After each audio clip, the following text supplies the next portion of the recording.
It'll be Jason Gingell out of the hole to Mesco. Good snap, good hold, and the kick is blocked. Appalachian State has stunned the college football world. One of the greatest upsets in sports history. With that one monumental upset at the Big House on September 1st, 2007, Appalachian State permanently etched its way into the hearts and minds of the average college football fan. The Mountaineers were already an FCS power by the time they stunned Michigan. Armani Edwards and company would go on to beat Delaware in the title game that season to complete the three-peat.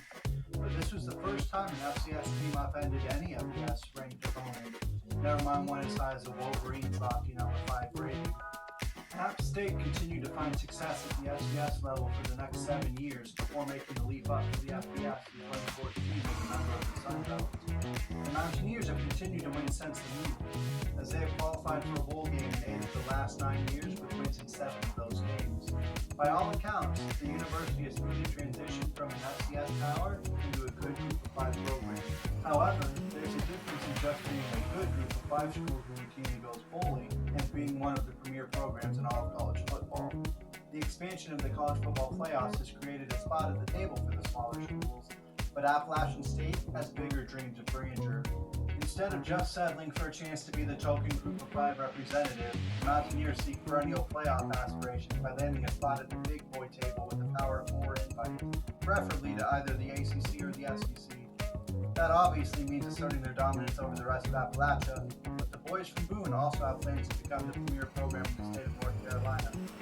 That means catching up to and surpassing the ACC quartet of UNC, NC State, Wake Forest, and Duke. To enact such a daring plan requires the perfect leader, someone who understands the culture of Appalachian State football and everything the program stands for. And what better candidate is there than the man who engineered their finest hour all those years ago in Ann Arbor?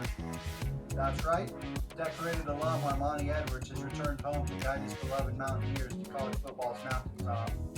App State has some major work to do to catch up to the big boys in the state, but the groundwork can be laid this fall with the veteran group. Senior contributors include quarterback Joey Aguilar, Mikel Haywood and a running back by committee, wideouts Caden Robinson and Christian Horn, guard Zach Wynn, defensive end Michael Fletcher, outside backer Brandon Harrington, corner Seth Robertson, kicker Michael Hughes, and 3 of the team's top 4 free safeties. Behind them is a solid core of juniors led by guard Thomas Schrader, tight end David Larkins, linebacker Thomas Davis, and 2 of the top 3 cornerbacks. There's still some promise in the underclassmen though, namely in sophomores Kanye Roberts, Santana Hopper, Broderick Pooch, and Nate Johnson, as well as freshman Grant Tucker. The road to a dynasty is never easy, but university leaders are determined to make Appalachian State the envy of college football. The Mountaineers' journey is about to begin, so stay tuned.